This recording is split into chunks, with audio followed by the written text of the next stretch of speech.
Este es un vídeo que ya hacía tiempo que quería hacer, desde finales del 2020, cuando Google me enseñó un titular que me pareció bastante curioso.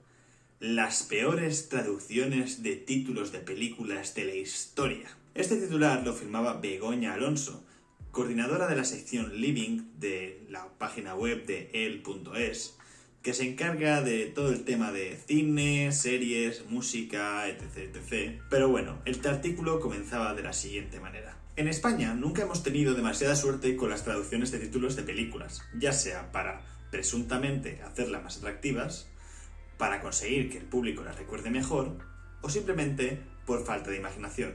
Estos son algunos de los ejemplos más terribles de traducciones de cine que hemos recopilado. El artículo recogía hasta 32 películas y no solo se limitaba a darte el título original y luego cómo lo habían traducido al castellano. Quiero decir, por ejemplo, no solo te ponían el cartel de la película Second Act y luego el mismo cartel pero con su traducción al castellano, Jefa por accidente, sino que además Begoña Alonso daba cuál sería su propia propuesta para la traducción de ese título, en este caso Segunda Oportunidad. En la mayoría de casos, dicha propuesta no era más que la traducción literal del título propio en inglés.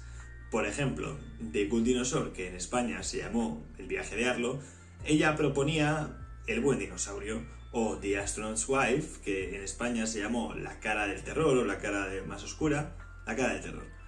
Proponían que se llamase La mujer del astronauta. Y no digo que no sean propuestas legítimas, pero hay que tener bastante cuidado con las traducciones literales porque pueden ser traicioneras, traductore, traditore. Y eso se demuestra en el propio artículo. Daddy's Home, que en España se llamó Padres por Desigual, él prefería llamarla La casa de papá. En este caso, Daddy's Home puede hacer referencia a la casa de papá, pero está claro que es un juego de palabras con la frase Daddy is home, como papá ya está en casa. En la traducción literal se perdería el juego de palabras y por eso en la traducción se prefiere hacer otro juego de palabras que sea propio del castellano. El artículo de él no es el único de este estilo que existe. De hecho, año a año algún medio o canal de YouTube se dedica a recordar estos fallos de traducción, pero ¿son realmente fallos? ¿Una traducción de un título de película debe ser literal o cuasi literal para ser considerada una buena traducción?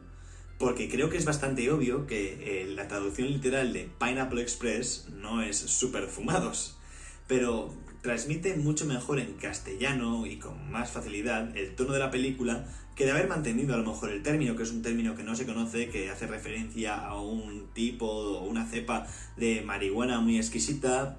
Yo al menos no tenía ni idea de lo que era. Por ello, en el vídeo de hoy me gustaría entrarme en qué es un título, para qué sirve y en las estrategias que se utilizan para traducir los títulos de las películas.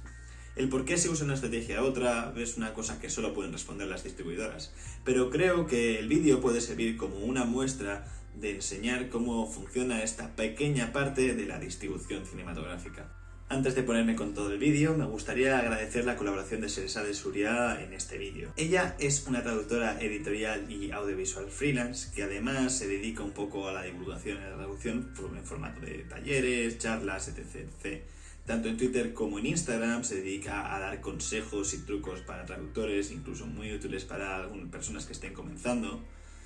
Hace sorteos, publica cosas relacionadas con su experiencia laboral e incluso de vez en cuando publica ofertas de trabajo. Ella me ha proporcionado la literatura académica sobre la que elaboraré la parte de la traducción y además me ha comentado un poco su experiencia. Muchísimas gracias, Sherazade. En pantalla ahora mismo y en la descripción del vídeo dejo sus cuentas en redes sociales. Empecemos por qué es un título y para qué sirve. Robert McKee, en su libro El Guión, un libro que recomiendo muchísimo, describía que un título es una pieza central del marketing que posiciona al público y lo prepara para una experiencia que aguarda. Según él, un título eficaz indica algo que realmente forme parte de la historia, un personaje, ambientación, tema o género. Por ejemplo, le parece que Tiburón es un gran título para una película porque te habla de un personaje, te habla de una ambientación, señala de qué va a ir la película y hasta cierto punto te puede indicar cuál es el género. De esta manera, por su importancia a la hora de comunicar al espectador qué debe esperarse de una película, el título se convierte en un elemento fundamental de marketing y por ello la traducción es algo que es muy importante en este caso. A pesar de que hoy en día la gente en España, por ejemplo, habla cada vez más inglés, hay títulos como Booksmart donde yo creo que es necesario una traducción.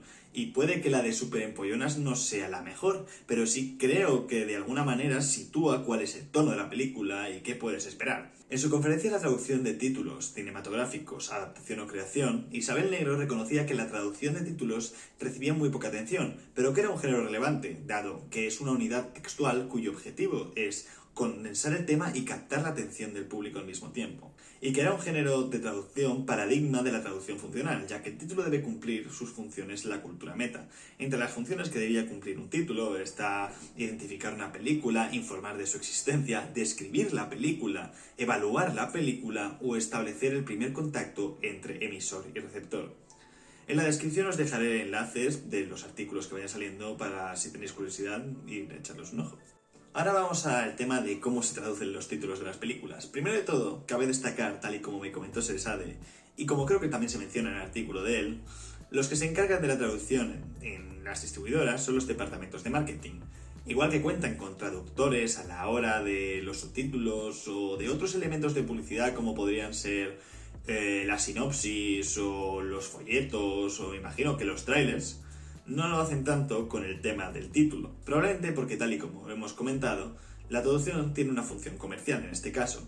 Los títulos no suelen ser elementos tan complejos como un texto para necesitar a un traductor. Con un inglés de nivel medio yo creo que puedes entender lo que significa Beverly Hills Ninja.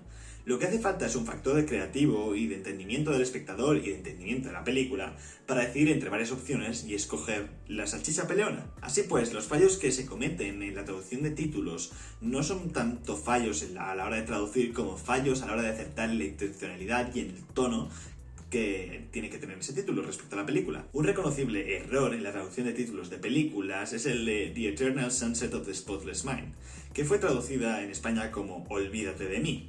Título que suena más a comedia romántica de tarde protagonizada por Ben Stiller y Jennifer Aniston que a comedia romántica pero escrita por Charlie Kaufman y que tiene, vamos, una complejidad y un guión que son la hostia. De hecho, yo creo que un ejemplo de que normalmente no se acude a traductores a la hora de traducir los títulos de las películas está en la oscarizada película de Milos Forman Alguien voló sobre el nido del cuco, que en inglés se llama One Flew Over the Cuckoo's Nest. The Cuckoo's Nest es un término, una expresión en inglés que hace referencia a un manicomio, como al hogar del cuco, del que está loco. Y en español pues se tradujo literalmente y en parte ahí se pierde un poco esa idea. De esta manera los títulos pueden ser traducidos por diferentes métodos del inglés al castellano. José Santamilia hizo un estudio, los títulos de filmes en lengua inglesa se traducción al español, un caos intercultural, donde analizó estos métodos distintos y los ordenó por frecuencia. El primero, el más usado, sería la traducción literal con un casi 30% de los casos. De alguna manera es a lo que estamos habituados y por eso yo creo que tenemos la percepción de que es la manera correcta de traducir títulos. Pero ya hemos puesto ejemplos de que no es necesariamente así. Otro caso sería el de la película de Ken Loach, Hidden Agenda.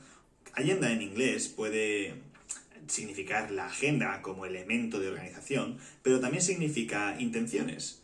Estamos hablando de un thriller político sobre las cloacas político-sociales del conflicto del IRA en el Parlamento británico.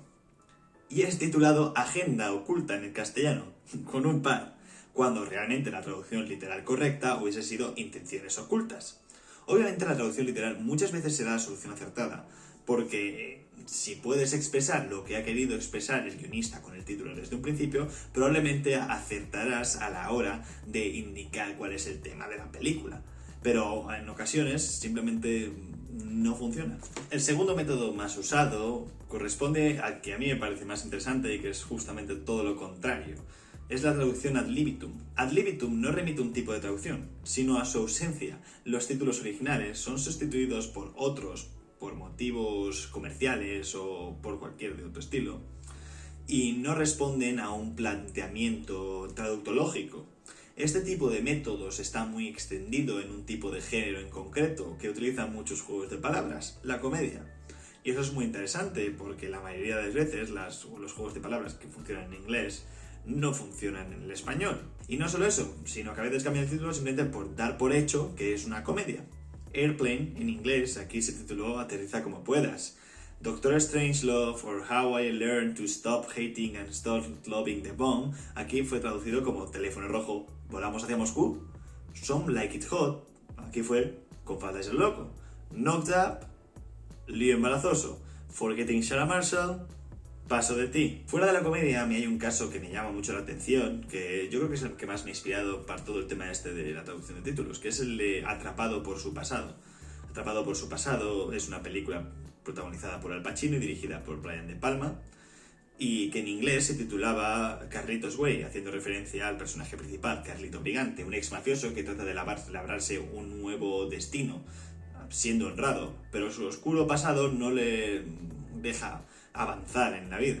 Yo creo que Carlitos Way también es un buen título, en el sentido de que Way no solo hace referencia a la manera de que hace las cosas Carlito Brigante, sino también al destino al que está sujeto Carlito.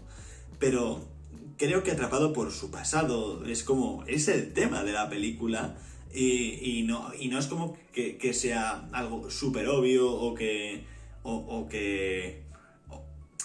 yo creo que es una conclusión con la que llegas con el título, porque dices, es que es verdad, es que simplemente esto ha ocurrido porque lo que hizo en el pasado no le deja convertirse en otra persona.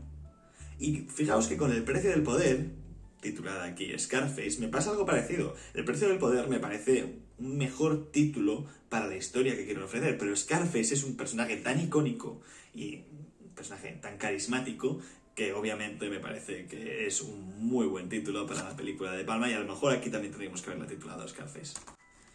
El tercer recurso más usado es la ausencia de traducción, como es el caso de Living Las Vegas, Seven, Revolutionary Road, Mystic River, Toy Story, Frozen, Pulp Fiction.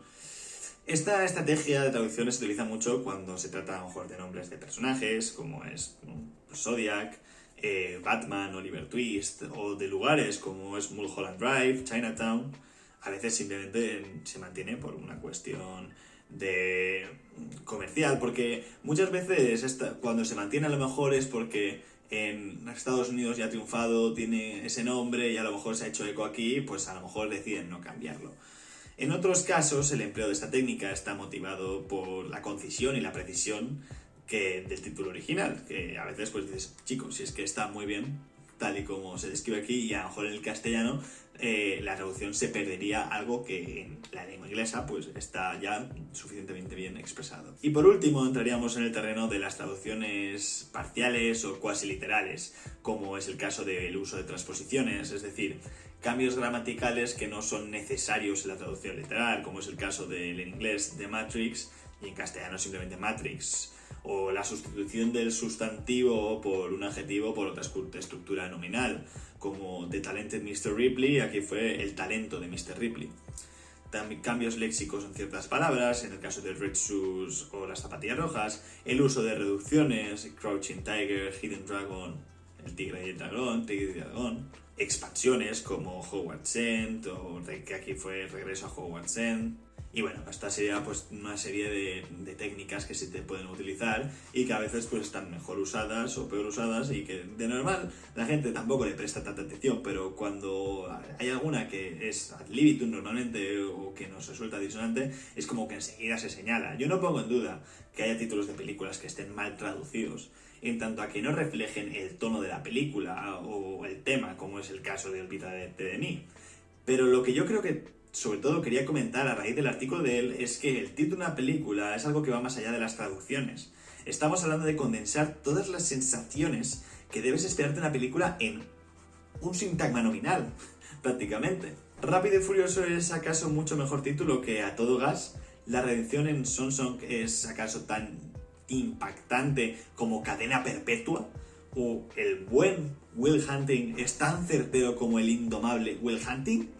Yo, francamente, lo dudo. Hasta aquí el vídeo de las traducciones. Este es un tema que se sale un poco de, a lo mejor, como yo me centro más en cosas de películas y esto, pero es una cosa que siempre me ha llamado bastante la atención, y creo que me parece un poco libre criticar malas traducciones cuando, hombre, se habrán hecho por algo, digo yo, que es gente que es profesional haciendo eso, y está claro que si quisiesen traducir la mujer del astronauta, en vez de cara oculta, pues lo hubiesen hecho, tendrán sus razones, digo yo. Entonces por eso se me ocurrió hacer este vídeo. Pero bueno, nada, ya hasta aquí, nos vemos en el próximo vídeo. Here I am, stuck in the middle.